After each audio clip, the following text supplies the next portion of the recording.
ప్రియమైన దేవుని సంఘమునకు కూడి వచ్చిన నా ప్రియ దేవుని బిడ్డలకు క్రీస్తు నామములో శుభములు తెలియజేస్తున్నాం. ఈరోజు ఒక విషయాన్ని మీతో పంచుకోవడానికి నాకు చాలా సంతోషకరంగా ఉంది. తమ్ముళ్ళు చాలా సంగతులు ఇప్పటిదాకా పిల్లలు చెప్పారు. వారిని నేను తయారు చేసిన పిల్లలు ఇంకా భవిష్యత్తులో మంచి సువార్త చేయాలని, వారిని కూడా మంచి సేవా పరిచర్యకి పంపాలని నేను ఆశపడుతున్నాను. వారి కొరకు ప్రార్థన చేయండి. ఈరోజు కొన్ని విషయాలు మనం పంచుకుందాం. దేవుడి యొక్క విలువైన, బలమైన, ఘనమైన వాక్యం చాలా గొప్పది. మరి మనల్ని చాలా సరిచేసేది, మనల్ని చాలా బాగు చేసేది, మన జీవితాన్ని చాలా ప్రభావితం చేసేదే దేవుడి వాక్యం. ఇప్పటిదాకా చాలా సంగతులు మీరు నేర్చుకున్నారు. బైబిల్లో చాలా సంగతులు రాయబడి ఉన్నాయండి. మరి అవన్నీ కూడా బిబ్లికల్గా అవన్నీ కూడా లేవు కదా, ఈ చదువుకున్నటువంటి ప్రొటెస్టెంట్ బైబిల్లో లేవు కదా అని తమ్ముడు చెప్పడం జరిగింది. ఒక చిన్న విషయాన్ని మీతో నేను పంచుకొని ముందుకు వెళ్తాను, దాన్ని చిన్న క్లారిటీ ఇస్తాను. ఈ బైబిల్ అనే పుస్తకాన్ని దేవుడు డిజైన్ చేసి ఇవ్వడానికి ప్రధానమైన కారణం, మనుషుల యొక్క ఉద్దేశాలు ఇక్కడ ఏమి రాయబడకూడదు. ఎవరి ఉద్దేశాలు రాయబడకూడదు? మనుషులు ఒకవేళ ఆలోచించి దాన్ని రాసుకుంటే, ఒకవేళ సామెతల గ్రంథం రాశాడు అనుకోండి, దాంట్లో మాట్లాడిచ్చింది దేవుడు. సొలొమోను గ్రంథం రాశాడు అనుకోండి, ఎవరి గురించి రాసుకున్నట్టు? ఆలోచించండి ఒకసారి. ఎవరి గురించి రాసుకున్నట్టు? సొలొమోను గురించి రాసుకున్నాడు. సొలొమోను గ్రంథం ఎందుకు లేదంటే, సొలొమోను గారు రాసుకుంది ఎందుకు ఉంటుంది ఇందులోని? అంతే కదా, సొలొమోను గారి గురించి రాసుకోవచ్చు. అది జీవిత చరిత్ర అంటారు, అంతేనా? నా జీవితంలో నేను రాసుకునేది, ఇప్పుడు గాంధీ గారు ఉన్నారు, రాసుకున్నారు, దాన్ని ఏమంటారు? గాంధీ జీవిత చరిత్ర అంటారు. సల్మాన్ గారిది రాసుకుంది సల్మాన్ గారి జీవిత చరిత్ర అవుతుంది. లోకంలో అందరి జీవిత చరిత్రలు ఉన్నా బైబిల్లో మాత్రం ఉన్నది యేసుక్రీస్తు వారి చరిత్ర మాత్రమే. కాబట్టి ఈ బైబిల్లో ఇంకోటి రాయడానికి లేదు, కలపడానికి లేదు, తీయడానికి లేదు. అర్థమవుతుందా లేదా? ఇక్కడ వండర్ఫుల్ మాట ఏం చెప్తారంటే, యేసుక్రీస్తు వారు చనిపోయి తిరిగి లేచిన తర్వాత ఒక మంచి మాట మాట్లాడతారా చెప్తూ మీకు నేను బైబిల్ యొక్క విశ్లేషణ ఇస్తూ ముందుకు తీసుకెళ్ళడానికి నేను ప్రయత్నిస్తాను. లూకాసు వార్త 24వ అధ్యాయం 44వ వచనాన్ని ఒకసారి చూడండి. అంటే తమ్ముడు చెప్పిన దానికి కొంచెం చిన్న క్లారిటీ నేను ఇచ్చి, క్లారిఫికేషన్ ఇచ్చి ముందుకు వెళ్ళాలని ఆశపడుతూ ఉన్నాను. చదువుదాం. అంతటా ఆయన మోషే ధర్మశాస్త్రంలోను, ప్రవక్తల గ్రంథంలోను, కీర్తనలోను ఎవరి గురించి రాయబడ్డాయట? సింపుల్ వర్డ్, ఎవరి గురించి రాయబడ్డాయి? కీర్తన రాసిన, యెషయా రాసిన, ఆదికాండం రాసిన, ప్రకటన గ్రంథం వరకు రాయబడినవి యేసుక్రీస్తు గురించి. అవునా కదా? ఎంత చక్కగా చెప్పాడట ఆయన. మరణ సమాధి పునరుత్థానం జరిగిన తర్వాత వచ్చిన సందర్భం ఏంటంటే, ఏం చెప్పాడు ఆయన? ఏం చెప్పాడండి? అంతటా ఆయన మోషే ధర్మశాస్త్రంలోను, ప్రవక్తల గ్రంథములోను, ఎవరిలోనట? కీర్తనలు. ఎవరి గురించి రాయబడ్డాయి? ఎవరైనా యేసుక్రీస్తు గురించి రాయబడిందే బైబిల్లో చెల్లుతుంది తప్ప ఎవరి గురించి వారిది రాయబడితే చెల్లదు కదా. అందుకే ఆ గ్రంథాలు తీసేశారు. దాని గురించి పెద్ద విశ్లేషణ చేయవలసిన పనేం లేదు. మనం సామెతల గ్రంథం ఉన్నదే, కానీ సాలమోను గ్రంథం ఎందుకు లేదంటే, సాలమోను గారిది ఎందుకు ఉంటుంది అందులోని? అవసరం లేదు సాలమోను గారిది కదా. ఇవన్నిటితో పని లేదు దేవుడికి. మరి ఏ గ్రంథంతో పని చెప్పాలి? ఏ గ్రంథంతో పని? మనకే గ్రంథంతో పని? ఏ గ్రంథంతో పని? బైబిల్ ఉందా మీ అందరి దగ్గర? ఉందా లేదా? ఉందా? ఉందండి. Okay, very good. మీ అందరి దగ్గర బైబిల్ ఉంది, ఒప్పుకుంటాను. సరే, మరి ఈ బైబిల్లోని సందర్భాలు ఏంటి అసలు? ఈ బైబిల్ ఇదిగో దీన్ని ఏమంటారంటే, నాకు తెలిసి దీన్ని హోలీ బైబిల్ అంటారు. ఈ బైబిల్లో ఉన్న సందర్భాలన్నీ దేని గురించి రాయబడ్డాయి? దేని గురించి రాయబడ్డాయి? దేని గురించి చెప్పాలి. చెప్తేనే ముందుకెళ్తాను. నేను ఒక సందర్భం మీకు వివరించాలని నేను ఎస్పెషల్గా ఈరోజు ఎందుకు పెట్టామంటే, చాలా వరకు ఈరోజు అవగాహన లేనటువంటి సందర్భాలు ఈరోజు మన జీవితంలో జరిగిపోతున్నాయి. మరి వాటి నుంచి మనం విముక్తి పొందాలి, విడుదల మనకు రావాలి, సత్యం ఏంటో మనకి అవగతం అవ్వాలి. అవి లేకపోతే చాలా ప్రాబ్లం మనం ఫేస్ చేస్తాము. మరి అది మన జీవితంలో రాకూడదు అనే ఉద్దేశంతో మరి ఇవన్నీ కూడా మీకు చెప్పాలనే ఆశతోని ఈ కార్యక్రమాన్ని ఏర్పాటు చేయడం జరిగింది. ఇప్పుడు చెప్పండి, చెప్పాలి. Very good. ఎందులోకి నడిపించాలట? సర్వసత్యం. బాగుంది. ఇంకా ఇందులో సర్వసత్యం ఉందా? నమ్ముతారా? చాలామంది ఇది ఈ పుస్తకం దేనికి పనికిరాదు, ఈ పుస్తకం నల్లటి పుస్తకం, ఈ పుస్తకాన్ని ఏంటిది అది, ఈ చదవడం వల్ల మనకేం వస్తుంది, ఈ పుస్తకంలో చాలా ఏమున్నాయంటే అబ్యూసెస్ వర్డ్లు ఉన్నాయి, అంతే కదా, అబ్యూస్ వర్డ్స్ ఉన్నాయి, దాన్ని అలా రాయడం జరిగింది, ఇవన్నీ చెప్తున్నారు. మరి దానికి ఏం చేద్దాం? బైబిల్ అసలు అబ్యూస్ బోధించిందా ఎవరికైనా? యూస్ బోధించిందా? అంతేనా? అబ్యూస్ అంటే అనవసరమైన, అంతేనా, పనికిరాని, ఇంకా గట్టిగా మాట్లాడితే పని లేని, అవి ఏమైనా చెప్పిందా బైబిల్? అసలు బైబిల్ చరిత్ర చెప్తాను, జాగ్రత్తగా వినాలి. ముందు బైబిల్ మీకు అర్థం కావాలి. బైబిల్ చరిత్ర చెప్తాను ఒకసారి. బైబిల్ గురించి ఒకవేళ పూర్తి అవగాహన మీకు వస్తే బైబిల్ అంటే ఏంటో మీకు చాలా బాగా అర్థమవుతుంది. ఆ బైబిల్ గురించిన పరిపక్వత లేని కొంతమంది ఏం మాట్లాడుతున్నారంటే బైబిల్ అంటే ఏదో పనికిరాని పుస్తకంగా, బైబిల్ అంటే ఏదో వ్యతిరేక పుస్తకంగా మాట్లాడుతున్నారు. ఇప్పుడు ఒక విషయాన్ని మనం పంచుకుందాం. ప్రపంచంలో ఈ చిన్ని పుస్తకం మీ చేతిలో ఉంది కదా, నాకు తెలిసి ఎంత పెట్టుకొని ఉంటారు మీరు? ఈ బైబిల్ ఎంత పెట్టుకొని ఉంటారు? ఇంకా కాస్ట్లీ బైబిల్ ఎవరి దగ్గర ఉందా? ఒక ₹1,00,00,000 పెట్టి కొనుక్కున్న బైబిల్ ఎవరి దగ్గర ఉందా? బిల్ గేట్స్ కొన్నాడు. ఓకే, ఇంకెవరు కొన్నారా? ₹1,00,00,000 కంటే ఎక్కువ కొన్నాడు, 100 కోట్లు పెట్టుకున్నాడు బైబిల్ని. అది సెకండరీ. మన చేతికి వచ్చిన ఈ బైబిల్లో ఏమైనా దేవుని గురించిన సందర్భాలు ఏమైనా రాయబడి ఉన్నాయంటారా? లేవా? వెళ్దాం, పాఠంకి వెళ్దామని నా ఆశ, ఇంకేం కాదు. మిమ్మల్ని కొంచెం స్టడీ చేస్తే బాగా అర్థమవుతుందని నా ఉద్దేశం. ఈ బైబిల్ చూసారా, వరల్డ్ హిస్టరీ అని ఎప్పుడైనా విన్నారా? వరల్డ్ హిస్టరీ అంటే అర్థం ఏంటి? ఏమండి? ప్రపంచ చరిత్ర అని వరల్డ్ హిస్టరీ అని దాని పేరు పెట్టారు. అదొక సబ్జెక్టు. ఇంకా టీచర్స్ ఉన్నారు, వాళ్ళందరికీ తెలుసు. వరల్డ్ హిస్టరీ ఉందండి, దానికి కూడా పెద్ద సబ్జెక్ట్ అది. దాంట్లో జాగ్రఫీ ఉంటుంది, అవునండి, వరల్డ్ హిస్టరీలోని ఆర్కియాలజీ ఉంటుంది, అవునా, న్యూమస్మాటిక్స్ ఉంటాయి. అంటే అర్థం ఏంటంటే కాయిన్స్ గురించి, ఇవన్నీ కూడా శాస్త్రం అంటారు దాన్ని. వరల్డ్ హిస్టరీ చదువుకోవాలి. ఈ వరల్డ్ హిస్టరీలో ఇవన్నీ వస్తాయి, రాజుల గురించి, కాయిన్స్ గురించి, అవునా, శాస్త్రం ఉంటుంది. రాయబడిన శాసనాలు అంటే ఎప్పుడు రాశారు, ఏ రాజు పరిపాలన చేశాడు, దిస్ ఈజ్ వరల్డ్ హిస్టరీ అంటారు దీన్ని, అవునా అండి. అసలు ఈ ప్రపంచం వరల్డ్ హిస్టరీ మీద ఆధారపడితే ఈ ప్రపంచం అంతా దీని మీద ఆధారపడి ఉంది. అర్థమైందా? ది బుక్, దీన్ని ఏమంటారు? ది బైబిల్ అంటారు. The book not a ordinary book. ఇది ఎంత గొప్ప పుస్తకం అంటే చరిత్ర అనేది ఒకటి ఉన్నది, మనం చదువుకున్నాం కదా. వరల్డ్ హిస్టరీలో కూడా దీనికంటూ పెద్ద హిస్టరీ ఉంది. ప్రపంచంలో మొట్టమొదట దేవుడు శాసనాలు ఇచ్చాడు. ఎవరికి? సినాటిక్ బైబిల్ అంటారు దాన్ని, అంటే పలకల్ని, శాసనాలు గల పలకలు ఇచ్చాడు. ఇవి ఇచ్చి ఏం చేయమన్నాడండి? ఎక్కడ? నిర్గమాకాండం తీద్దాం ఒకసారి, 32వ అధ్యాయం 15-16 వచనాలు ఒక్కసారి చూద్దాం. నిర్గమాకాండం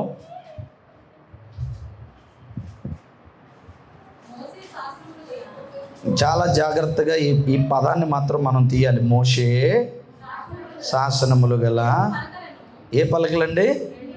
2 పలకలను చేత పట్టుకొని ఎక్కడ దిగి వచ్చాడండి? కొండ దిగి వచ్చాను. ఎక్కడ దిగి వచ్చాడట? కొండ దిగి వచ్చాను. Very good. ఎలా రాయబడ్డాయండి? ఇరుపక్కలు ఏమయ్యాట? రాయబడ్డాయి. ఇంకా ఈ ప్రక్కను ఆ ప్రక్కను రాయబడి ఉండెను. ఆ పలకలు దేవుడు చేసినవి,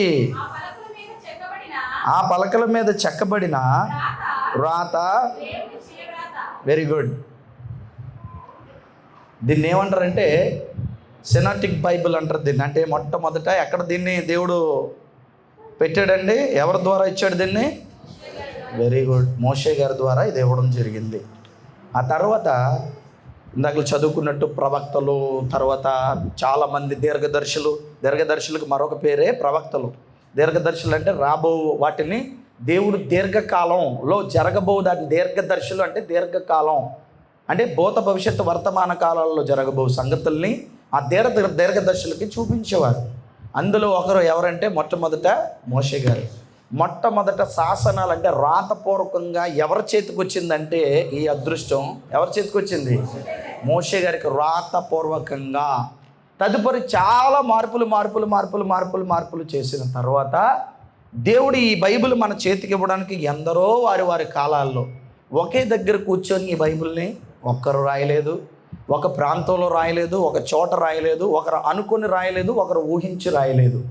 మరి ఎలా రాశారు? అర్థమవుతుందా? ఎలా రాశారు? ఒక కాలంకి సంబంధం లేదు, ఒక వ్యక్తికి సంబంధం లేదు, ఒక లాంగ్వేజ్కి కూడా సంబంధం లేదు, ఒకే లాంగ్వేజ్లో కూడా రాయబడలేదు. అర్థమైందండి? కొన్ని హిబ్రూ, కొన్ని అరమైక్, కొన్ని గ్రీక్, ఇలా రాయబడిన సందర్భాలన్నీ కూడా ఒకరికొకరికి సంబంధం లేని పరిస్థితుల్లో ఈ బైబిల్లో రాయబడ్డారంటే అసలు దేవుడు ఉద్దేశం ఏంటి, ఎందుకు ఇవ్వాలనుకుంటున్నాడు? నో డేస్ ఈ రోజుల్లో మన చర్చ్ ప్రెమిసెస్ని మనం ఆలోచిస్తే మన పరిధుల్ని ఎక్కడైనా అసలు బైబిల్ గురించి చెప్పే పరిస్థితి ఎక్కడైనా కనపడుతుందా మనకి? చాలా వరకు చర్చిల్లో ఏముంటుందంటే ఎక్కువ ఆరాధన. దేని మీద కాన్సన్ట్రేట్ చేస్తాం?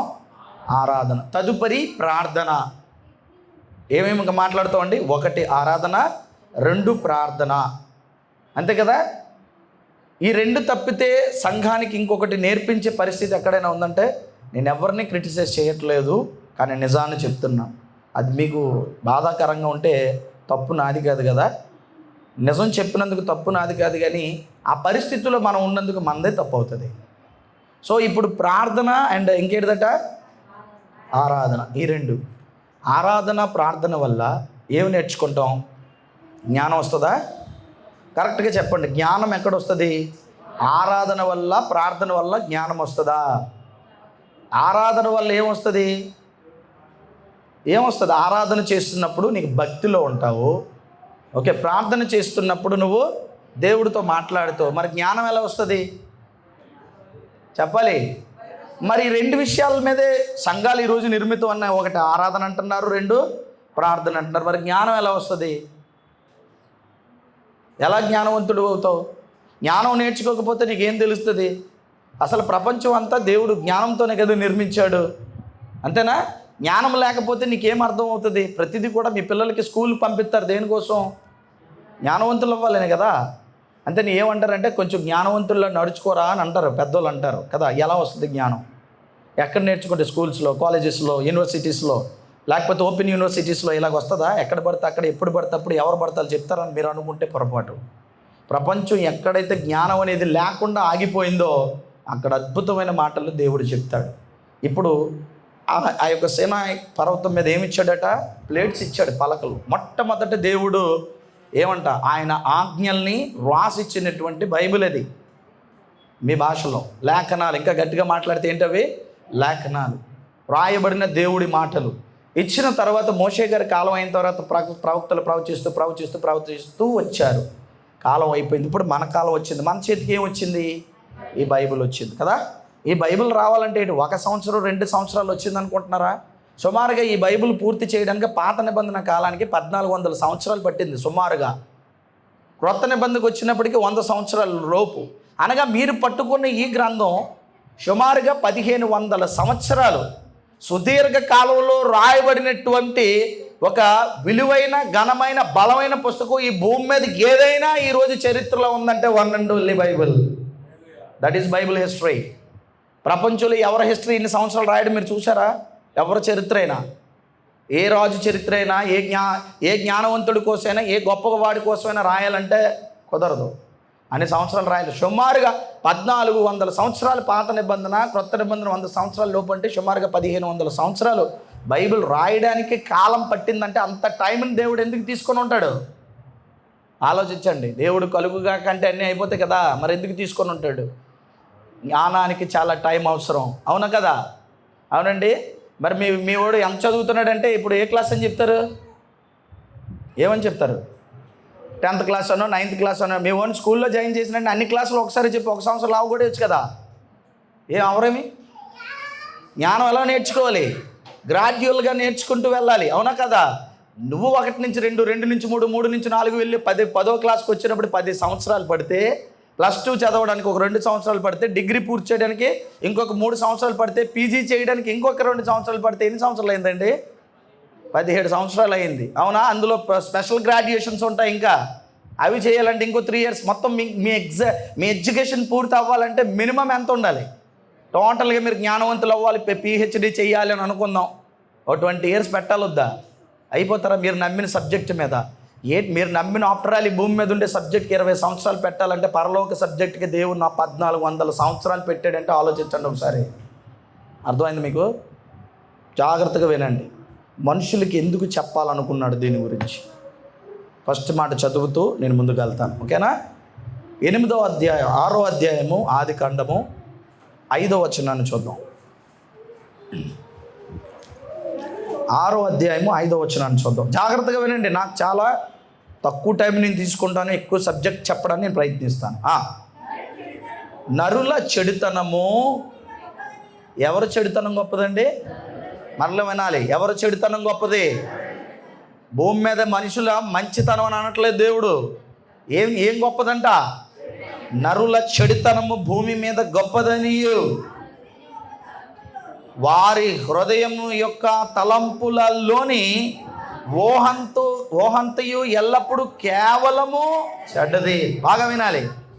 ఏంటట? ఎల్లప్పుడూ చెడ్డది.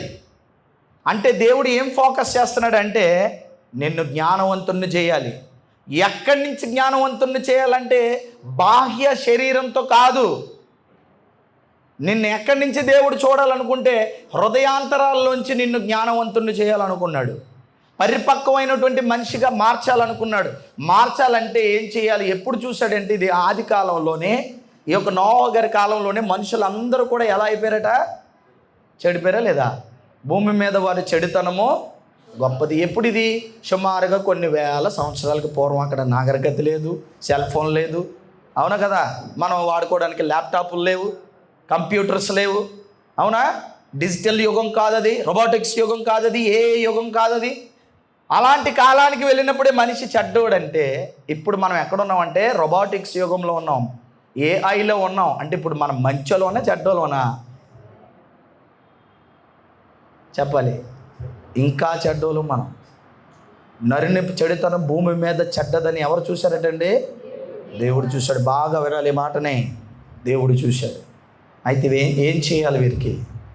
వీడి చెడుతనాన్ని పోగొట్టాలంటే ఈ లోకంలో ఉన్న ఏ విద్య సరిపోదు, ఏ జ్ఞానం సరిపోదు. ఎందుకంటే వీడి చెడుతనం అంటే పాపంతో నిండిపోయినటువంటి పరిస్థితుల్లో వీడు ఉన్నాడు. వీడి పాపాన్ని తొలగించి జ్ఞానవంతుణ్ణి చేయాలని దేవుడు ఒక ఆలోచన చేసి ఈ భూమి మీద ఒక ఆయన్ని పంపాడు. ఆయన ఎవరో? యేసుక్రీస్తు. ఆయన ఏమంటాడంటే ఒక అద్భుతమైన మాట. ఎప్పుడో వేల సంవత్సరాలకు పూర్వం నరుని హృదయం యొక్క తలంపుల్లో ఊహంతయు కేవలం ఎల్లప్పుడూ చెడ్డదని యెహోవా చూశాడు. కాలాన్ని చూస్తూ వచ్చినప్పటికీ వెయిట్ చేశాడు దేవుడు. ఎవరి కాలం వరకు? యేసుక్రీస్తు కాలం వరకు వెయిట్ చేస్తే ఆయన వచ్చి ఒక మంచి మాట అన్నాడు. చూద్దాం ఇప్పుడు ఎంత జ్ఞానోచితమైన మాట అంటాడంటే, దేన్ని పరిశీలించాలి, దేన్ని చూడాలని అంటున్నాడంటే ఆయన. యోహాను సువార్త 5వ అధ్యాయం 39వ వచనాన్ని చూద్దాం. యోహాను సువార్త 5వ అధ్యాయం 39వ వచనాన్ని ఒకసారి పరిశీలన చేద్దాం. లేఖనముల యందు ఏముందండి? 1 మినిట్. లేఖనంలో ఏముందండి? ఏముందంటే లేఖనంలోని నిత్య జీవం. అంటే అర్థం ఏంటి? లేఖనం అంటే ఏంటి? రాయబడిన దేవుని మాట. ఇందులో ఏముందండి? నిత్య జీవం. Very good. కలదని తలంచాలంట. ఏం తలంచుకోవాలి? ఇక్కడ మనం ఆదికాండంలో చదివినప్పుడు వారి తలంపులంతా ఎలాగున్నాయి? కేవలం చెడ్డగా ఉంటే, కాలం మారిన నువ్వు, ఇక్కడికి వచ్చిన నువ్వు, నేర్చుకుంటున్న మీరు, లేకపోతే నేను, లేఖనంలో ఏముందని తలంచాలంట? నిత్య జీవం ఉందని తలంచుచు వాటిని పరిశీలించుడి. అంటే భూమి మీద మనిషి జ్ఞానవంతుడు కావాలంటే లేఖనం దగ్గరికి రావాల్సిందే, దేవుడి యొక్క మాట దగ్గరికి రావాల్సిందే, దేవుడి యొక్క వాక్యాన్ని నేర్చుకోవాల్సిందే. నిత్య జీవపు సంగతులు నిత్య జీవపు జ్ఞానము, నిత్యము జీవించే పరలోక పరిస్థితులు ఈ భూమి మీద పాపపుణ్యాలతో సహా ఈ భూమి మీద మనుషుడి యొక్క జనన మరణాలు, పరలోక భూలోక పాతాల లోకపు స్థితులు అన్నిటినీ కూడా కలగలిపి చెప్పగలిగిందే వన్ అండ్ ఓన్లీ బైబిల్. అర్థమైందండి? మరి దీని గురించి ప్రత్యేకంగా ఈ కార్యక్రమం పెట్టడానికి కారణం ఏంటో మీకు అర్థమై ఉంటుంది. ప్రతి సంఘంలో ఈరోజు పాటలు బాగా నేర్పిస్తారు, ఇంకేమో నేర్పిస్తారు, ప్రార్థన బాగా నేర్పిస్తారు, చాలా సంతోషం. మరి వాక్యం ఎవరు నేర్పిస్తారు? లేఖనంలో ఏముందట? నిత్య జీవం. అంటే పరలోక సంగతులకు లేదా పరలోకానికి మనకు వెళ్ళడానికి అవసరమైనటువంటి అనేక సంగతులు, ఈ భూమి మీద ఎలా మనం జీవనం సాగించాలో వాటికి సంబంధించిన సంగతులు ఎక్కడున్నాయంట? నిత్య జీవం అంటే అర్థం ఏంటండి? నిత్య జీవం అంటే అర్థం ఏంటి? నిత్యము జీవించేది. అంటే మనం కూడా ఈ భూమి మీద బతకడానికి ఒక టైం పీరియడ్ ఉంది కదండి, మనకి ఉందా లేదా? ఒక 60-70 సంవత్సరాలు. దాన్ని కూడా మనం ఎలా తీసుకోవచ్చు? జీవము. నిత్యము ఒకవేళ 60-70 సంవత్సరాలు బ్రతికే బ్రతుకు, ఈ బ్రతుకు కాలంలో ఎలా బ్రతకాలి? తదుపరి పరలోక రాజ్యం. ఆ బ్రతుకు దగ్గరికి వెళ్ళాలంటే ఏం చేయాలి?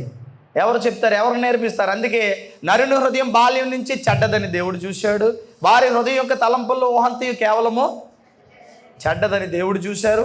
కాబట్టి ఈ భూమి మీదకి యేసుక్రీస్తుని పంపి 3వ అధ్యాయం 9వ వచనం యోహాను సువార్తలో ఏం చెప్పారంటే, లేఖనములో నిత్య జీవం కలదని తలంచాలి.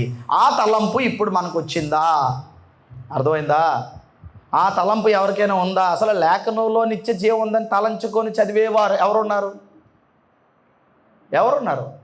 బైబిల్ తలంచుకొని చదివితే రాదు, తల అంచుకొని చదివితే వస్తుంది. అర్థమైందా? తలంచుకొని చదివితే దేవుడు అర్థం కాదు, మనకి తలంచుకొని చదవాలా. లేఖనంలో ఏముందని తలంచుకోవాలా?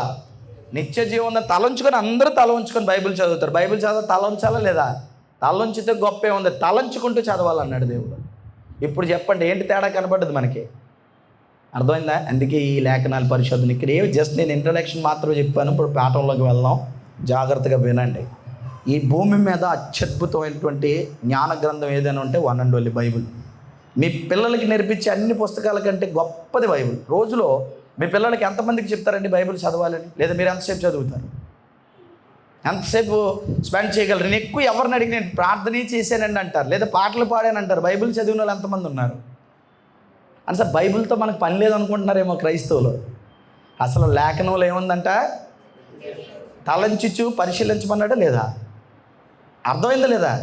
ప్రార్థన వరకు వస్తే ప్రార్థనలో నిత్య జీవం ఉందని తలంచుచు ప్రార్థించని అనలేదు బైబిల్ మొత్తం మీద మాట. అర్థమైందండి? మరి పాటల్లో నిత్య జీవం ఉందని తలంచుచు పాడండి అని చెప్పలేదు దేవుడు. ఇది విచిత్రం. కానీ ఎక్కడికి వచ్చినప్పుడు ఖచ్చితంగా చెప్పాడంటే లేఖనంలో మాత్రమే నిత్య జీవం ఉందని తలంచుచు చదవమని చాలా పర్ఫెక్ట్గా చెప్పిన మాట ఏదైనా ఉంటే ఇదే ఉంది. మరి ఎలా? దేన్ని మనం ఫాలో అవుతున్నాం, దేన్ని విడిచిపెట్టిన? పాటలు ప్రార్థనలు వద్దని నేను అన్న, కానీ వాటికంటే ప్రాముఖ్యమైనది ఏంటో తెలుసా నీ జీవితంలో? ఏంటి చెప్పండి? అంతేనా? సేనాయి కొండ ఎక్కించి ప్రార్థన చేసి వెళ్ళిపో అని అనొచ్చు మా మోషే గారికి. ఆజ్ఞలు ఎందుకు ఇచ్చాడు? ఆలోచించండి ఒకసారి. సేనాయి కొండ ఎక్కించి ప్రార్థన చేసి వెళ్ళిపో మోషే అని అనొచ్చు దేవుడు. అవునా కదా? 40 రోజులు ఉంచి ఏమిచ్చాడండి? అవునా కదా? 40 రోజులు తిండి మానేసి 40 రోజులు ఉపవాసం ఉండి అంతా ఉండి మోషే ప్రార్థన చేసావు, నీ ఉపవాస ప్రార్థన అయిపోయింది వెళ్ళిపో అని అనలేదండి దేవుడు. అన్నాడా? ఒక 4 పాటలు పాడేసి వెళ్ళిపో అయిపోయింది నీ ఆరాధన, నా దగ్గరికి వచ్చావు వెళ్ళిపో అని అనలేదు.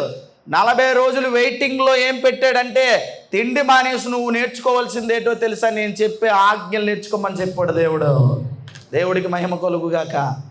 కానీ మనల్ని రివర్స్ ఏం చేస్తారంటే తిండి మానేసి ప్రార్థన చేద్దాం అంటారు. దానికి ఏం ప్రార్థన పెట్టారు?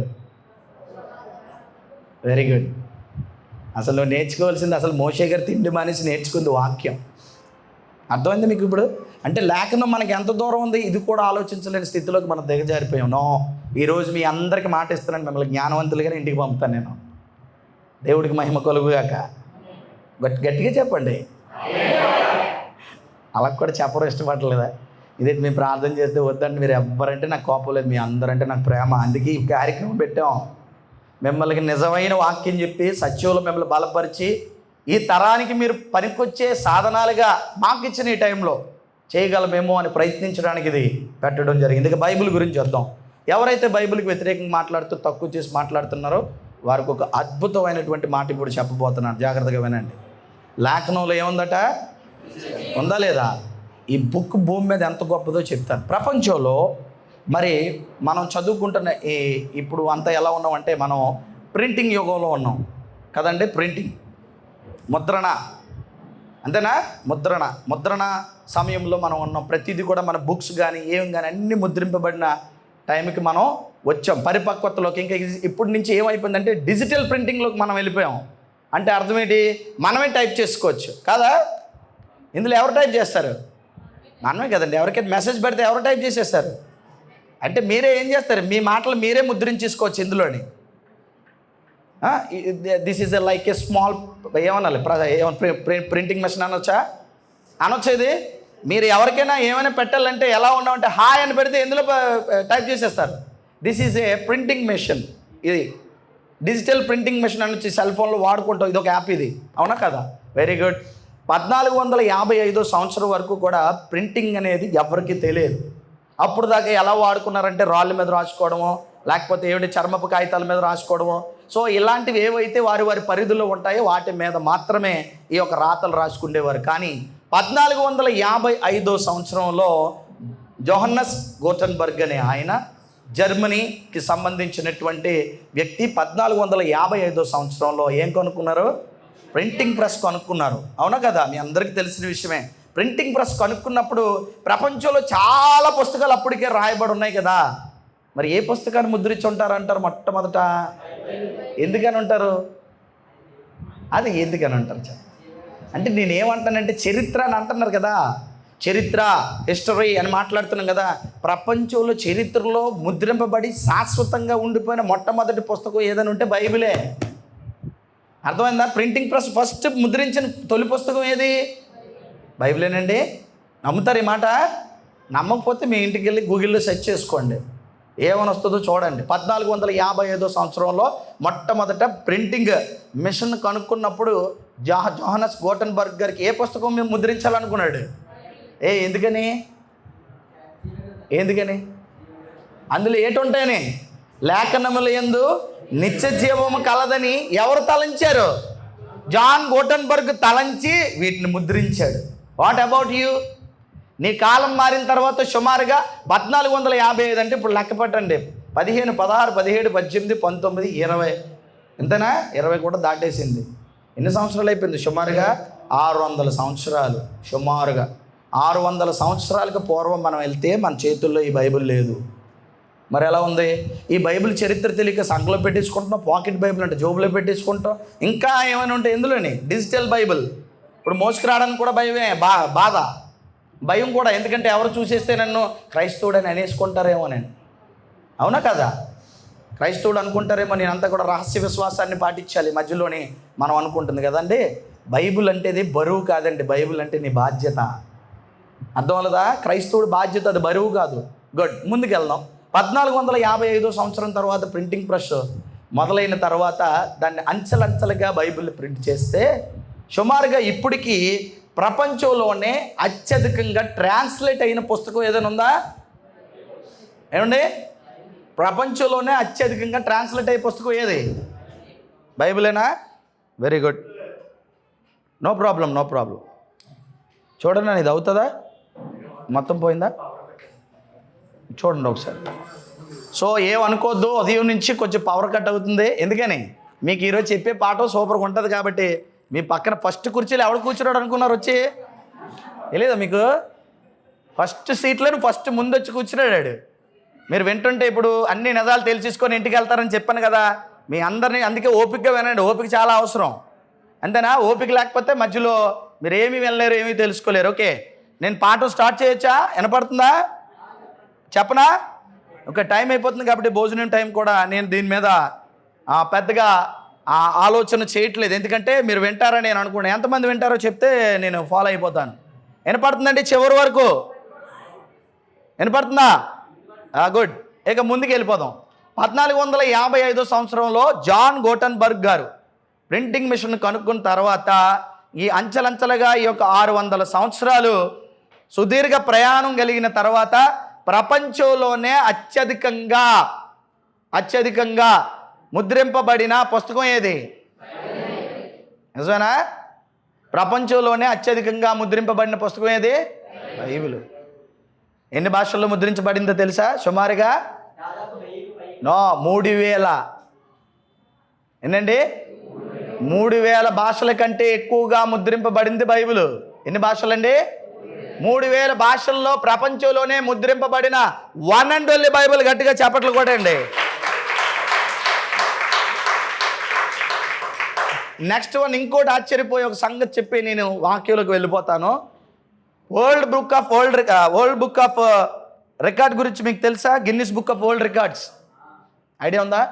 అందులోని ఎలాగంటే గిన్నిస్ బుక్ ఆఫ్ వరల్డ్ రికార్డ్స్లో ఎక్కాలంటే టాప్ రికార్డులో ఉండాలి.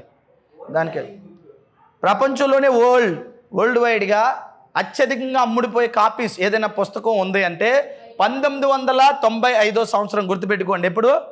1995 సంవత్సరంలో గిన్నీస్ బుక్ ఆఫ్ వరల్డ్ రికార్డ్స్లో ఏం చేశారంటే సర్వే పెట్టారు. ప్రపంచంలో అత్యధికంగా అమ్ముడిపోయే పుస్తకాల్లో ఏదైనా ఉందా అని ఏం చేశారంటే ఈ యొక్క సర్వే పెడితే ప్రపంచంలోనే అత్యధికంగా 1995కి 5 నుంచి 700 కోట్ల పుస్తకాలు అమ్ముడిపోయాయట. 5 నుంచి 700 కోట్లు. మన ప్రపంచవ్యాప్తంగా ఈ బైబిల్ 500 నుంచి 700 కోట్లు. కాబట్టి ఇన్ని కాపీలు అమ్ముడిపోయిన పుస్తకం ప్రపంచంలో వరల్డ్ వైడ్గా ఏదైనా ఉందంటే one and only Bible, Guinness world record బైబిల్దే.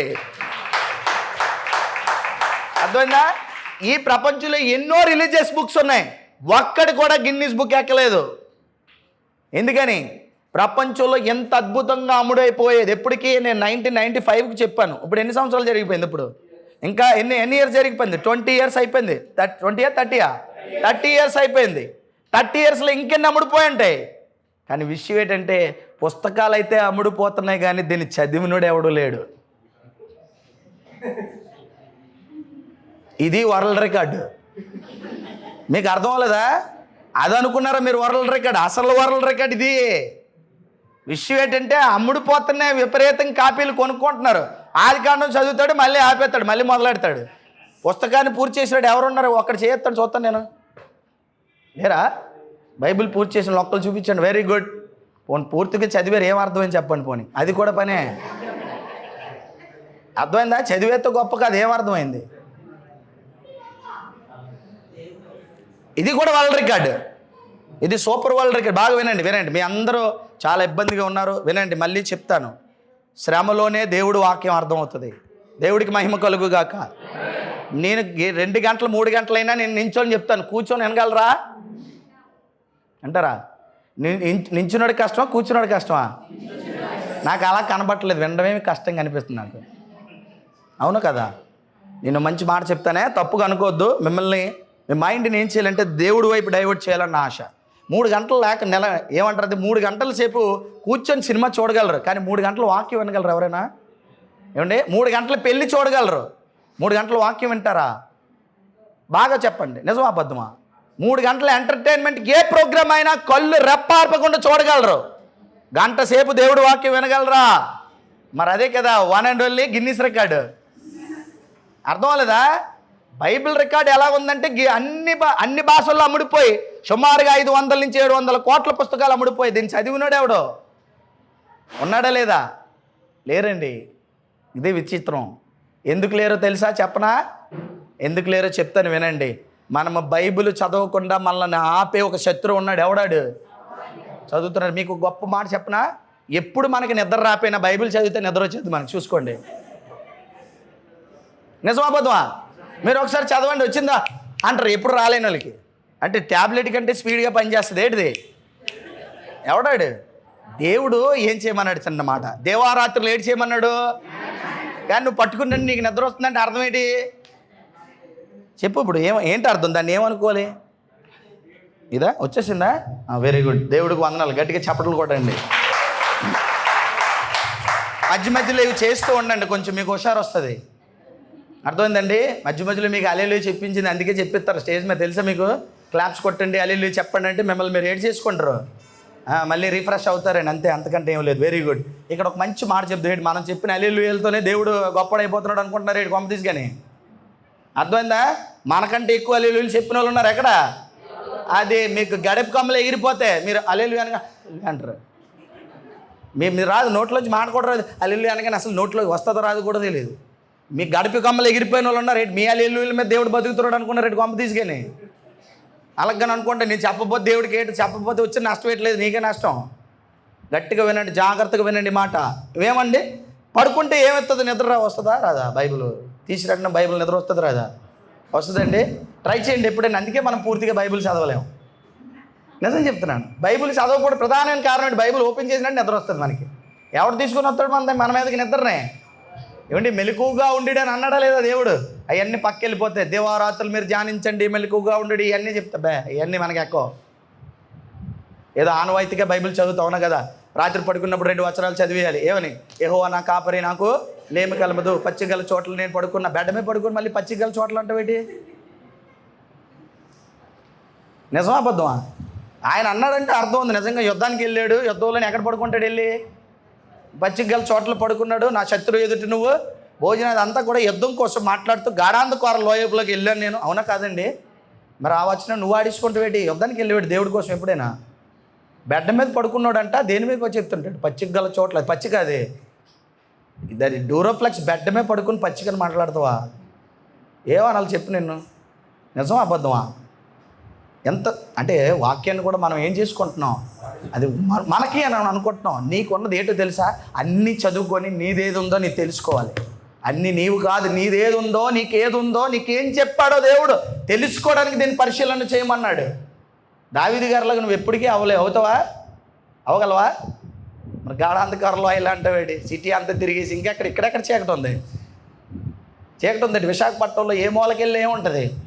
మరి ఇక్కడెక్కడ గాఢాంధకార లోయ ఉందండి మన దగ్గర ఎక్కడైనా? ఆ మాటకి మనకేం సంబంధం ఉందండి? శత్రువు ఎదుటి భోజనం సిద్ధపరిచానంటే అది వేరండి ఆ మాట. అంతేనే కదా? దాన్ని తీసుకొచ్చి నాకు ఆపాదించుకోవడం ఎంతవరకు సంబంధించి? నువ్వు ఆపాదింపబడాలంటే ఈ వాక్యం నీకు అర్థం కావాలి. అది దేవుడు చెప్పింది. ఇప్పుడు మనం పాఠంలోకి వెళ్దాం. ఎంత సుదీర్ఘమైనటువంటి ఆలోచన కలిగిన ఈ పుస్తకం చరిత్రలో నెంబర్ 1 ప్రింటింగ్ మిషన్ ముద్రించినప్పుడు ముద్రింపబడిన ఫస్ట్ పుస్తకం వరల్డ్ వైడ్గా 500 నుంచి 700 కోట్ల కాపీలు అమ్ముడిపోయిన మొదటి పుస్తకం. అవునా కదా? అవునా? ప్రపంచంలో ఎందరో జీవితాలు మార్చిన గొప్ప పుస్తకం. ప్రపంచంలోనే విరివిగా రోజు డిస్ట్రిబ్యూట్ అవుతున్న ఒకే ఒక పుస్తకం ఏదైనా ఉందంటే బైబిల్. మరి ఈ బైబిల్ మన చేతికి రావాలంటే ఎంత దేవుడు ఆలోచన చేశాడు తెలుసా మీకు? అసలు ఇన్ని భాషల్లో రావాలంటే దేవుడు ఊరకే వచ్చేసింది అనుకుంటున్నారా? దేవుడు ఆలోచన ఏంటో తెలుసా? అసలు మీకు తెలుసా? మాట్లాడమంటారా నన్ను? ఇప్పుడు బైబిల్ ఇప్పుదాం. ఒక్కొక్కటి మనం తెలుసుకుందాం. కొంచెం సమయం ఓపిక పడితే దేవుడు మనతో ఏం మాట్లాడాడో మీకు అర్థమవుతుంది. ఏమండి? దానియేలు గ్రంథానికి మనం వెళ్దాం. పాత నిబంధన నుంచి మిమ్మల్ని తీసుకెళ్తాను. దానియేలు గ్రంథము ఒక్కొక్కటి మీరు చాలా జాగ్రత్తగా చదువుతూ ఉండాలి. దానియేలు గ్రంథం 9వ అధ్యాయం 24వ వచనం. జాగ్రత్తగా వినాలి. ఇది దానియేలు గ్రంథంతో దేవుడు చెప్పుతున్న ప్రవచనం, ప్రాఫెసీ. దేని గురించి మాట్లాడుతున్నాడు తెలుసా? ఈ బైబిల్ గురించే మాట్లాడుతున్నాడు. రాబో కాలానికి పుస్తకాన్ని అందించడానికి ఎంతమందికి తెలుసు?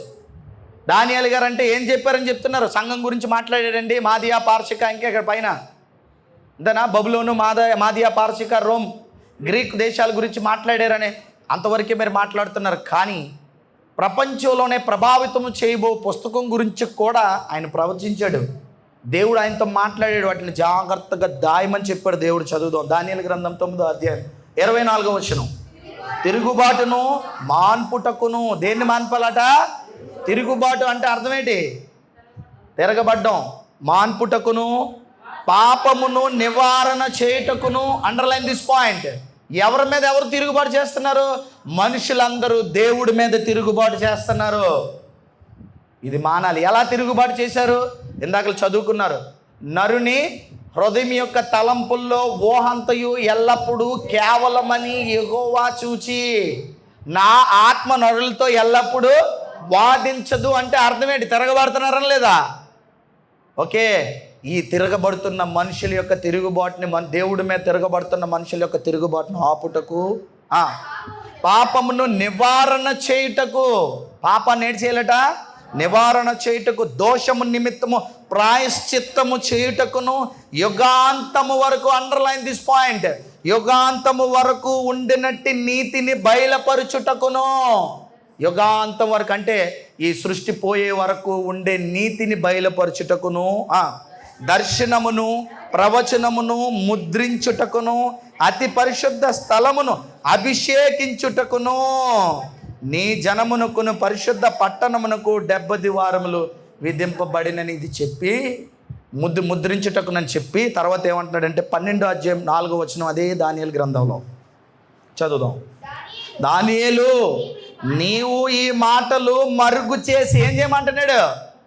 జాగ్రత్తగా, ఏదైతే పైన చెప్పాడో తిరుగుబాటు మాన్పడము, పాపాన్ని నివారణ చేయడము, ఇంకేం చెప్పాడు?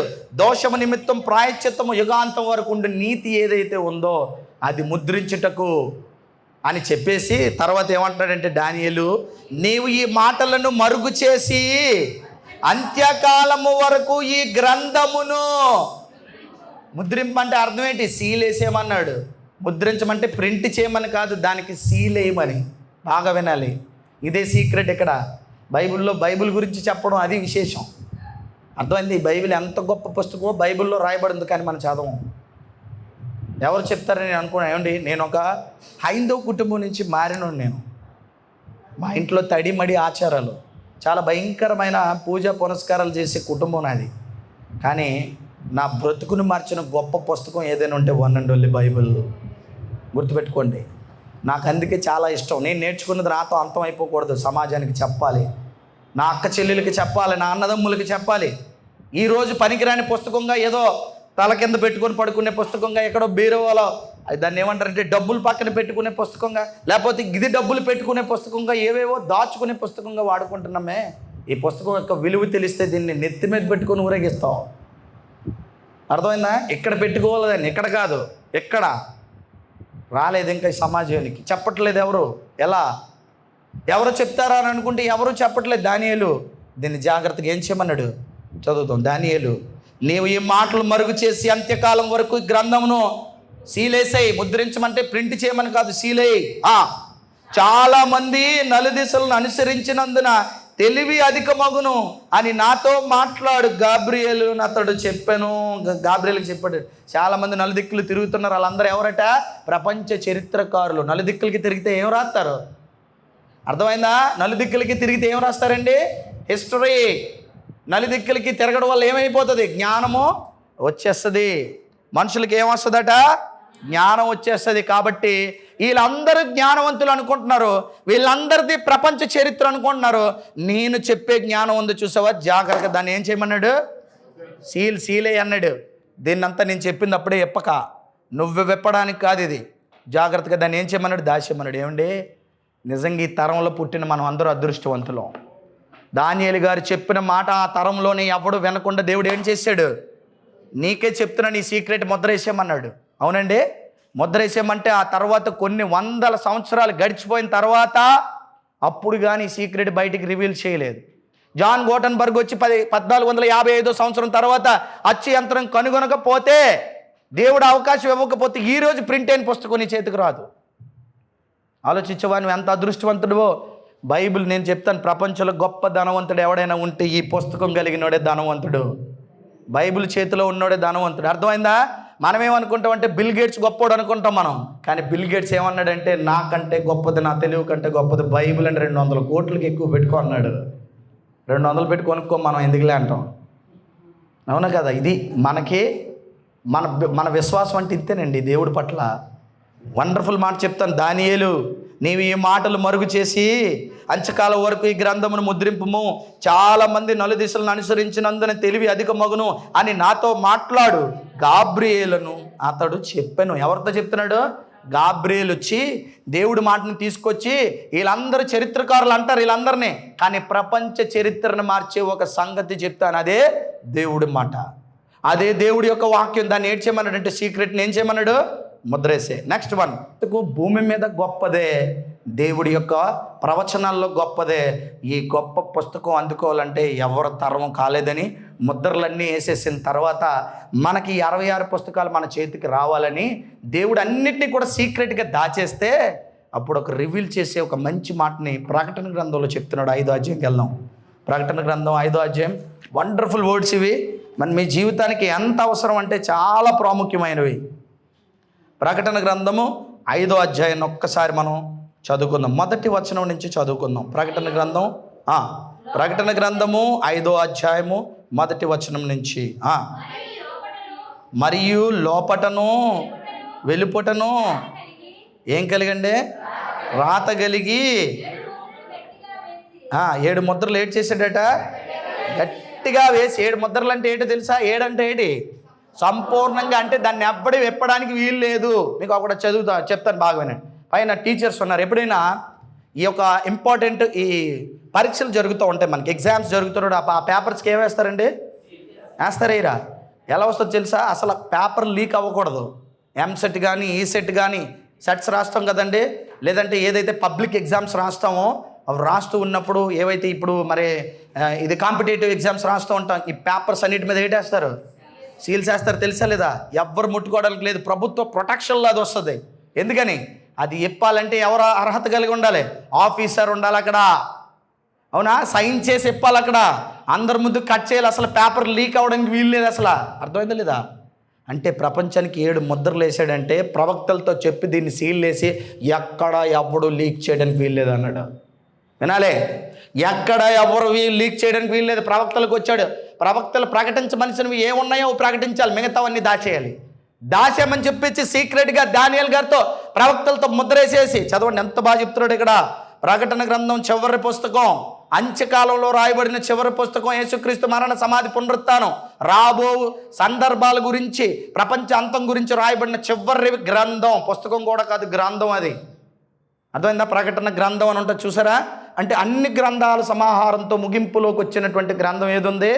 ప్రకటన గ్రంథం. అంటే 65 పుస్తకాల్లో చెప్పిన సంగతులన్నింటినీ కూడా దేవుడు ఏం చేసేసాడు? సీలేమని. 66 పుస్తకాల్లో 5వ అధ్యాయంలో ఏం చెప్తున్నాడంటే, మరియు లోపటను వెలుపటను రాత కలిగి. అక్కడ ఆగండి 1 మినిట్. ఫస్ట్ వచనంలో ఏం చెప్పాను? పలకలను ఎలా రాశాడట? జాగ్రత్తగా వినాలి బాబు. ఎవరో ఫోన్ వస్తుంది కొంచెం. ఎవరిదట? లోపలను వెలుపలను ఏంటి రాశాడట? మోషే గారికి ఎలాగిచ్చాడండి? వెనక ముందు రాసి ఇచ్చాడా? అదే చెప్తున్నాడు. ఫస్ట్ ఏదైతే చెప్పానో చివరి ముగింపిది, దాన్ని విప్పేసి ఏమి ఇచ్చాడంటే అటు ఇటు రాసేసింది.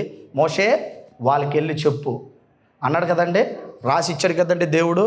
కానీ కాలం అవుతున్నప్పుడు మోషే గారు చెప్పింది కూడా ముద్ర ఏం చేశాడు? ఇవి ఎవరు విప్పడానికే వీళ్ళు. దానియేలు గారి కాలం, తర్వాత అపోస్తుల కాలం, ప్రవక్తల కాలం అంతా కూడా చెప్పిన సంగతులు ఎవ్వరికీ చెప్పలేదు, రివీల్ చేయలేదు. బాగా వినండి, వాళ్ళందరికీ జ్ఞానం తెలిసిపోయింది, వాళ్ళందరికీ ఎవ్వరికీ తెలియదు. ఎవరికి చెప్పాలనుకున్నాడంటే అంత్యకాలంలో యేసుక్రీస్తుని అంగీకరించిన క్రైస్తవులకు మాత్రమే చెప్పాలనుకున్నాడు దేవుడు. ఇది సీక్రెట్. మీరు అదృష్టవంతులు అంటాను. అందుకే ఏదో వింటున్నారని నేను ఏదో ఉత్తిపాఠం చెప్పట్లేదు మీకు, ఆదివారం ప్రసంగం చెప్పట్లేదు మీకు. బాగా వినాలి, దేవుని యొక్క ఉద్దేశం చెప్తున్నాను. దేవుడు ప్రవక్తల ద్వారా దాచినటువంటి మర్మాన్ని చెప్తున్నాను. ప్రవక్తలకి సీలేసి ఉంచేసినటువంటి సంగతి చెప్తున్నాను మీకు. చదువుదాం. మరియు లోపటను వెలుపటను రాత కలిగి 7 ముద్రలు గట్టిగా వేసి ఉన్న యొక్క గ్రంథము, ఒక గ్రంథము. కొంచెం అవి తీసేసేయండి, డోర్స్, గాలి వస్తుంది.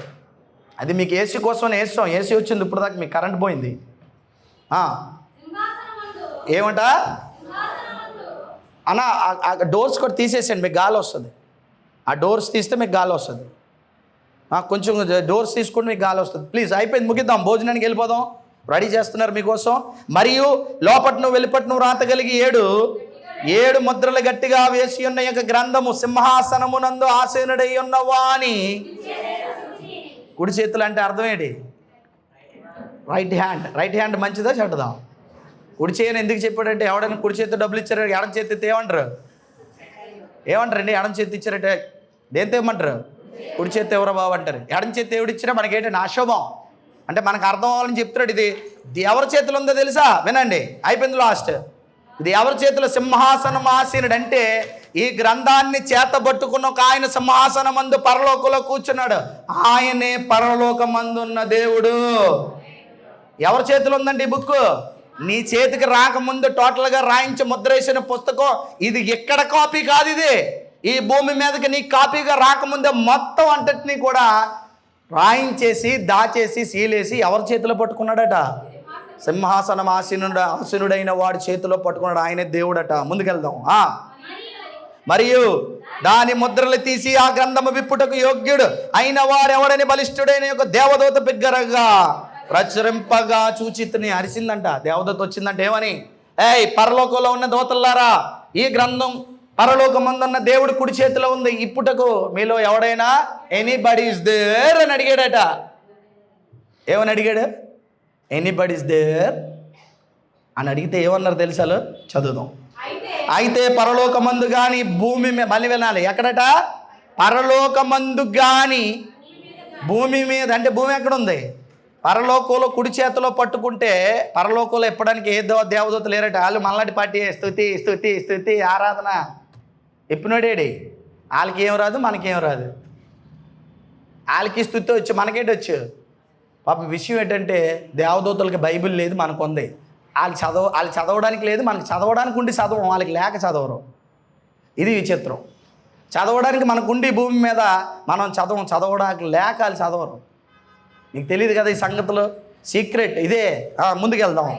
అయితే పరలోక ముందు కానీ భూమి మీద కానీ భూమి క్రింద కానీ, అంటే భూలోక పాతాళ లోకాలలో గ్రంథము విప్పుటికైనా చూచుటికైనా ఎవరికి ఏం లేకపోయిందంట? పవర్ లేదు. ఈ సీల్ చెప్పాలంటే ఏముండాలి? ముందే చెప్పాను, శక్తి అంటే పవర్. ఈ యొక్క ఏదైతే ఈ యొక్క మూసేసేయండి, ఏసీ వస్తుంది, తలుపేసేసేయండి. ఎవరైతే ఈ యొక్క చెప్పాను కదా, ఇప్పుడు ఎగ్జామ్ పేపర్లు రాసినప్పుడు గవర్నమెంట్ సీల్ వేస్తే దాన్ని ఇప్పడానికి ఎవడు ఉండాలి? మళ్ళీ గవర్నమెంట్ ఆఫీసర్ ఉండాలి, పవర్ ఉండాలి. ఇప్పాలంటే ఎవరు పడతాడు? కట్ చేయడానికి అవ్వదు సీల్. పరలోకంలో చూసేటట్ట, భూమి మీద చూసేటట్ట, పాతాళలోకంలో చూసేటట్టు ఒక్కడ కనబడలేదంటండి. చాలా విచిత్రం కదా. చదువుదాం, తొందరగా చదువుదాం, ముగిద్దామండి. ఆ గ్రంథం విప్పుటికైనను చూచుటికైనను యోగి ఎవడనో కనబడినందున నేను బహుగా. ఎవరు ఏడ్చారు తెలుసా? ఎవరు ఏడ్చారండి? ఏం నిజంగా వాక్యం చెప్పడానికి ఎప్పుడైనా ఏడ్చాం మనం? కొంచెం చదవడానికి ఎప్పుడైనా ఏడ్చాం? చదవలేకపోతున్నాను ప్రభా, నాకు వాక్యం కావాలి ప్రభా, నాకు జ్ఞానం కావాలి. ఎంతమంది ఏడ్చారండి?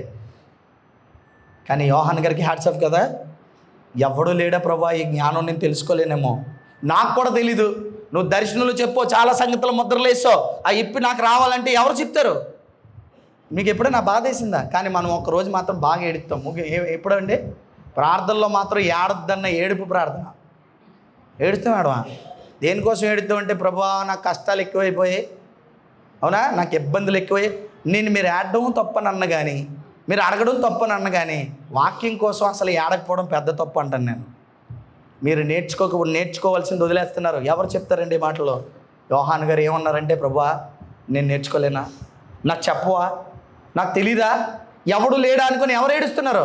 బహుగా అంటే మామూలు ఏడిచాడే, బహుగా ఏడుస్తున్నాడా? గొక్కపట్టి ఏడ్చేస్తున్నాడట.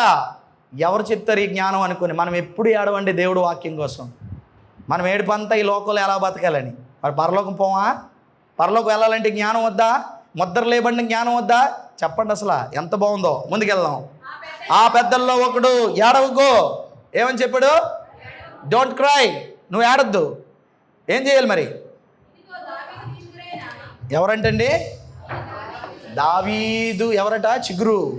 ఉన్నాడా లేదా? దావీదు చిగురు. ఎవరైనా? దావీదు చిగురు, యోధా గోత్రపు సింహము. 7 ముద్రలు తీసి ఆ గ్రంథమున విప్పుటకే జయము పొందినని నాతో చెప్పిన. గట్టిగా చప్పట్లు కూడా అండి. నిజంగా చెప్తాను, మనకి ఎంతవరకు బైబిల్ అర్థమైందంటే, యేసుక్రీస్తు వారు మనుషుల యొక్క పాపాల నిమిత్తం భూమి మీదకి వచ్చారు, చనిపోయారు, తిరిగి లేచారు కదండి. ఇంతవరకు మనకు తెలుసు. అసలు సంగతి ఏంటో తెలుసా? ఆయన తిరిగి లేచిన తర్వాత ఆ గ్రంథాలు విప్పడానికి పవర్ పొందాడు. అది పొందకపోతే ఈరోజు మన చేతికి ఇది రాదు. ఇది సీక్రెట్. అసలు కానీ ఆయన తిరిగి లేకపోతే పరలోకంలో, అసలు పరభూలోక పాతాళ లోకంలో అలాంటి వాడు ఎవ్వరు లేరు.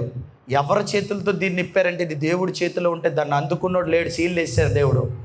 మరి ఎవరు ఇప్పుతారు? చదువుదాం.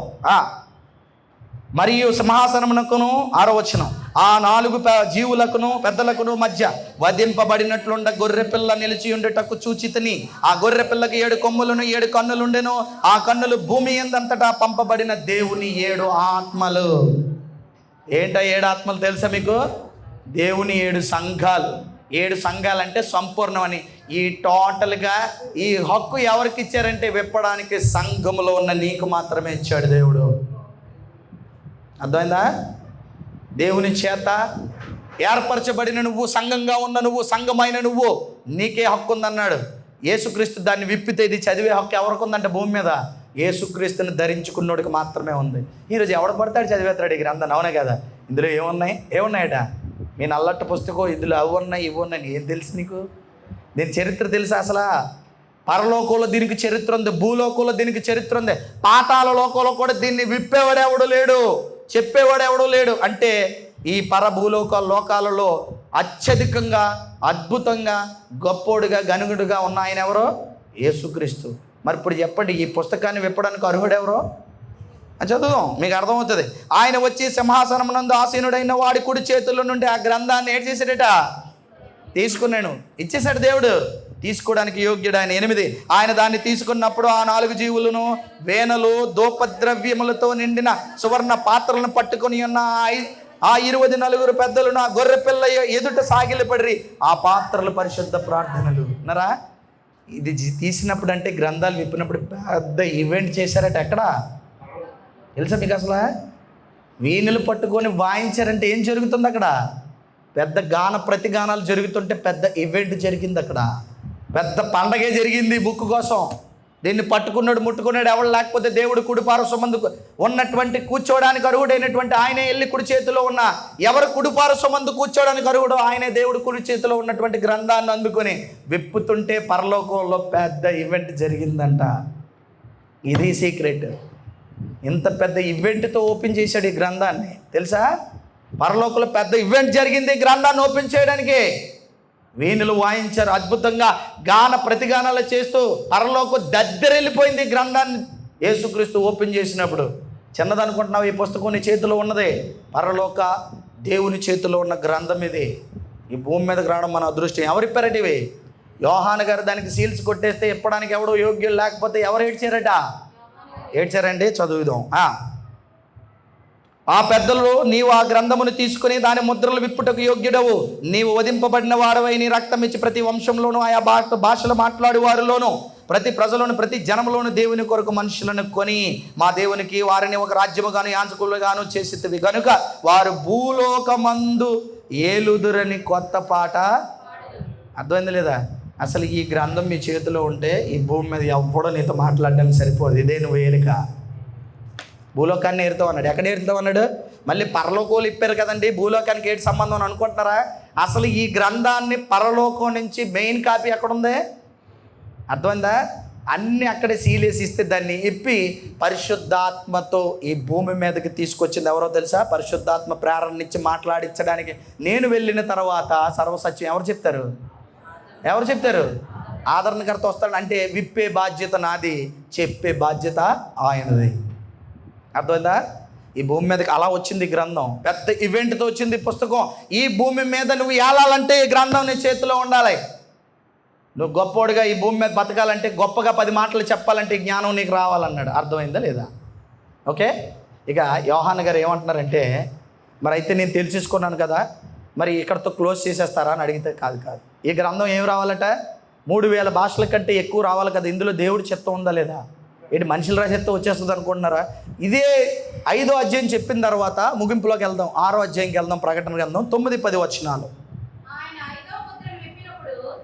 మళ్ళీ ఏమండి ముద్రలు ఇప్పుకొని వెళ్తాడు. ఈ ముద్రలో బైబిల్ విప్పిన ముద్ర ఇది.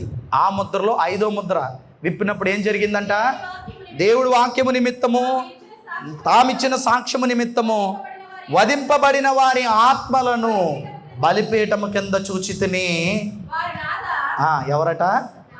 బలిపీఠం అంటే ఈ భూమి కింద యేసుక్రీస్తు కొరకు. ఇప్పుడు ఎవరైతే ప్రవక్తలు ముద్రలు వేశారో ఈ గ్రంథాలకి, ఎవరైతే ప్రవచించారో, ఎవరైతే బ్రతికారో వారు ఈ భూమి మీద దేవుని కొరకు చనిపోతే వారి ఆత్మలు ఎక్కడ ఉన్నాయంట? పాతాళ లోకంలో అంటే బలిపీఠం కింద అంటే ఈ భూమి కింద ఉండే, ఈ భూమి అంటే ఈ సృష్టి అని అర్థం చేసుకోవాలి మనం. ఈ సృష్టి కింద ఉంటే మరొక లోకంలో వారు ఏమంటారంటే, నాదా సత్యస్వరూపి పరిశుద్ధుడా ఎందాక తీర్పు తీర్చక ఉంటావు, మా రక్తము నిమిత్తము భూనివాసులకు ప్రతిదండన చేయక ఉంటావంటే దేవుడు ఒక గోల్డెన్ ఆపర్చునిటీ లోకానికి ఇవ్వబోతున్నాడు అని చెప్తూ ఏమంటున్నాడు చూద్దాం. ఎవరు మాట్లాడుతున్నారు ఈ మాటలు? ఇది కూడా యేసుక్రీస్తుతోనే మాట్లాడుతున్నారు. ఎవరు? నాదా సత్యస్వరూపం అంటే ఎవరు? యేసుక్రీస్తుతో చెప్తున్నారు. ఎవరు? ఈ ఆత్మలు ఎవరైతే పరదేశంలో ఉన్నారో వాళ్ళు అడుగుతున్నారు నాదా సత్యస్వరూపం అని. అడిగితే యేసుక్రీస్తు ఏమన్నాడు తెలుసా? ఇప్పుడే నేను ఏమిప్పాను? ముద్రలు విప్పాను. విప్పింది ఇది అందరికీ కూడా అందరి చేతులకి వెళ్ళాలని చెప్తున్నాడు. చూడండి 10వ వచనం. తెల్లని వస్త్రము, జాగ్రత్తగా వినండి. తెల్లని వస్త్రం అంటే ఏమనుకున్నారు? చర్చికి వెళ్ళినప్పుడు తెల్ల బట్టలు వేసుకుని వెళ్ళిపోవడం అనుకుంటున్నారు. అర్థంది? మనకు తెలిసిన వైట్ ఏంటంటే నెత్తి మీద చున్నీ వైటు, ఇంకేటిది వేసుకున్న డ్రెస్ వైట్. నేను కూడా షర్ట్ తెలిపే వేసుకున్నాను. ఇవి తెల్లవు అనుకుంటున్నాం మనం, అంతే కదా. ఇవి బట్టలు అండి. దీన్ని ఏంటంటారు? క్లాత్స్. ఇవి అర్థమైందా? అక్కడ వాళ్ళకి చెప్తుంది ఏంటి? బట్టలు వేసుకుంటారని కాదు, షాపులో అమ్మే బట్టలు కాదు అవి. పరలోకం నుంచి దేవుడు వస్త్రంతో పోల్చాడు. అది నువ్వు ధరించుకోవాలంట. ఆ తెల్లని వస్త్రం పేరే దేవుడి వాక్యం. అర్థమైందా? తెల్లదంటే అర్థం ఏంటంటే మచ్చలేనిది, అర్థమైందండి, పరిశుద్ధమైనది, మహిమ కలిగింది, అర్థమైందా, మాలిన్యం లేనిది, పాపము అంటనిది, ఏనైనా చెప్పుకోవచ్చు ఇలా. దీనికి పరిశుద్ధతకి నిదర్శనమే తెలుపు. ఆ తెలుపు అయినది ఏదైతే ఉందో అందరికీ ఇస్తానన్నాడు దేవుడు. ఇచ్చాడా లేదా? అన్ని భాషల్లో ఈ గ్రంథం వచ్చిందా లేదా? ప్రకటన గ్రంథంలో ఏదైతే యోహాను గారు చూస్తూ ఉన్నప్పుడు దర్శనంలో రాశారో, కొన్ని వేల సంవత్సరాల తర్వాత బైబిలు మరి 1455 సంవత్సరంలో జాన్ గోటన్బర్గ్ గారు అచ్చయంత్రంలో ముద్రించిన తొలి పుస్తకం బైబిల్ అయితే, ఆ తర్వాత అంచెలంచెలుగా 600 సంవత్సరాల తర్వాత ప్రపంచవ్యాప్తంగా 3000 కంటే ఎక్కువ భాషల్లో ట్రాన్స్లేట్ అయిన వన్ అండ్ ఓన్లీ బైబిల్. ఇది దేవుడి యొక్క చిత్తము. ఇప్పుడు చెప్పండి, అర్థమైంది లేదా? మీరు నిజంగా మంచి పాట విన్నారా లేదా చెప్పండి. ఇది దేవుడి చిత్తం. మీరు వినలేదని నాకు తెలుసు, ఎవరు చెప్పరని కూడా నాకు తెలుసు. ఎందుకో తెలుసా? చెప్పాను కదా, ముద్రలు వేసి ముద్రలు విప్పాలంటే దీని మీద చాలా ఆలోచనలు ఉండాలి. ఇది ఒకరోజు నేను కూర్చొని నేర్చుకునేది కాదు, ఒక్కరోజుతో నాకు వచ్చేసింది కాదు. దేవుడి దగ్గర ఎన్నో రోజులు అడిగితే, ఎన్నోసార్లు వీటిని ప్రయత్నిస్తే విషయాల పరిజ్ఞానాన్ని దేవుడు బయట పెడితే ఈరోజు మీకు చెప్పాను. నాది ఏమీ లేదు, ఉన్నదంతా దేవుడికే మహిమ కలుగుగాక. గట్టిగా గట్టిగా చెప్తాం. ఇది దేవుడి గొప్పతనం. ఇన్ని వేల పుస్తకాలు అమ్ముడిపోయంటే ఎవరి చిత్తం ఉండాలి? 500 కోట్ల నుంచి 700 కోట్ల వరకు పుస్తకాలు అమ్ముడిపోవడానికి వన్ అండ్ ఓన్లీ కారణం ఏంటో తెలుసా? దేవుడి చిత్తం. ఏదైతే ప్రకటన గ్రంథంలో పద్మాసు ద్వీపంలో పరవాసిగా ఉన్నటువంటి యోహాను గారు అక్కడ దర్శనాన్ని చూస్తున్నారు. ఆ దర్శనము మన జీవితంలో ఇప్పుడు మన కళ్ళతో చూస్తున్న 3000 కంటే ఎక్కువ భాషల్లో ట్రాన్స్లేట్ అయిన బైబిల్ ఇప్పుడు తెలుగుతో సహా మన ముందుకు వచ్చిందా రాలేదా? వచ్చిందంటే ఇది ఎవరి గొప్పతనం? దేవుడు తెల్లని వస్త్రంలో ప్రతి వానికి ఇయ్యాలని అనుకున్నాడా లేదా? అందులో నువ్వున్నావు, నేనున్నాను. అంటే ఈ అదృష్టం కలిగిన పుస్తకం పరలోకం నుంచి భూమి మీదకి ప్రవక్తలు నోటొస్తే ముద్రించబడిన పుస్తకం ఎన్నో సంవత్సరాలు దేవుడు దాచిన తర్వాత అక్కడక్కడ కొంత మాట్లాడితే ఆ తదుపరి 1455 సంవత్సరంలో జాన్ గోటన్బర్గ్ గారు ఈ యొక్క పుస్తకాన్ని ముద్రిస్తే తదుపరి ఎన్నో భాషల్లో ట్రాన్స్లేట్ అయ్యి నీ చేతికి వచ్చిందంటే పరలోకమందున్న దేవుడి చిత్తం లేకుండా ఈ బైబిల్ ఎవ్వరి చేతికి రాదు. వచ్చిందంటే నువ్వు అదృష్టవంతుడు అంతే. మరి చదువుతున్నావు, నువ్వు దీన్ని చదువుతున్నావా? లేఖనంలో ఏముందని తలంచమన్నాడు? నిత్యజీవం కలిగి ఉందని తలంచు. ఏం చేయమన్నాడు? పరిశీలించమన్నాడు కదండి. పరిశీలిస్తున్నారా? ప్లీజ్ మీ అందరికీ కైండ్లీ రిక్వెస్ట్, బైబిల్ చదవండి. ఇదే మా ఆశ. భూమి మీద నేను ఒకటి అడిగాను దేవుడిని, ప్రభు సంఘం ముందు ఏం నేర్పించాలంటే వాక్యం. ఏంటి ప్రార్థన మీకు ఎవరో చెప్పక్కర్లేదు, మీరే చేసేస్తారు. అవునా కదా? అంతేనే కదండి. పాట మీకు పక్కన చూసి నేర్చేసుకుంటారు, కానీ బైబిల్ అలా రాదు. పక్కన చూసి కాపీ కొట్టి పాట పాడొచ్చు, పక్కన చూసి నేర్చుకొని ప్రార్థన చేయొచ్చు, కానీ పక్కన చూసి వాక్యం చెప్పలేము మనం. రాదది. ఎందుకో తెలుసా? దీన్ని ఏం చేయమన్నాడు? దివారాత్రులు ఏం చేయమన్నాడు? యెహోవా ధర్మశాస్త్రం నందు ఆనందించుచు దివారాత్రులు ధ్యానించుచు. అంటే అర్థం ఏంటండి? ఎంత సబ్జెక్ట్ ఉంటుంది ఇందులోని. దివారాత్రులు చదివితే నీ బతుకంతా చదువుకునే అంత సబ్జెక్ట్ ఉంది. ఎప్పుడు నేర్చుకుంటావు? ఎవరు నేర్పుతారు? అప్పుడే సాయంకాలం అయిపోయింది మనకి, అవలేదా? 40+ అయిపోయింది, 50+ అయిపోయింది, అవునా? 30+ అయిపోయింది. ఎప్పుడు నేర్చుకుంటా అన్ని ప్లస్ల్లోకి వెళ్ళిపోతున్నావు నువ్వు అనుకుంటా కాదు, నీ జీవితం అంతా మైనస్లోకి వెళ్ళిపోతుంది. ఎవడైనా అడిగితే ఏం చెప్తాడు? నేను 30+ అంటాడు. ప్లస్ అంటే ప్లస్ అనుకున్నవాడు కాదు, నీ జీవితంలో మైనస్ అంటే ఏమైపోయింది? 30 సంవత్సరాలు మైనస్ అయిపోయింది. ప్లస్లోకి నువ్వు వెళ్ళవు అనుకున్నాను, నో, లెస్లోకి వెళ్ళిపోతున్నావు నువ్వు. నీ ఆయుష్కాలం అయిపోతే ఎవరు నీకు చెప్తారు? ఎందుకు ఏడ్చాడు తెలుసా యోహాను గారు? ఆయన ఏడుపులో అర్థం ఉంది. ఈ వాక్యం నేర్చుకోకుండా చచ్చిపోతానా, ముద్రలేసేసి ఉంచో, నేను ఎప్పకుండా తెలుసుకోకుండా చచ్చిపోతానా, పద్మాసు ద్వీపంలో భార్యని బిడ్డల్ని జీవితాన్ని విడిచిపెట్టి నేను ఇక్కడ ఉన్నాను, బందీగా నన్ను పడేసారి తీసుకొచ్చి, కానీ నాకేం లేకపోయినా ప్రాబ్లం లేదు, కానీ ఈ వాక్యం నేను నేర్చుకోకపోతేనే. అతని భార్య కోసం ఏడలేదు, పద్మాసు ద్వీపంలో పరవాసిగా ఉంటానని ఏడలేదు, అన్నం పెట్టలేదని ఏడలేదు, అవునా? నా బిడ్డలు చూడలేదని ఏడలేదు. దేనికోసం ఏడ్చాడు తెలుసా? ఈ వాక్యం వెళ్ళలేకపోతానేమో అని ఏడ్చాడు.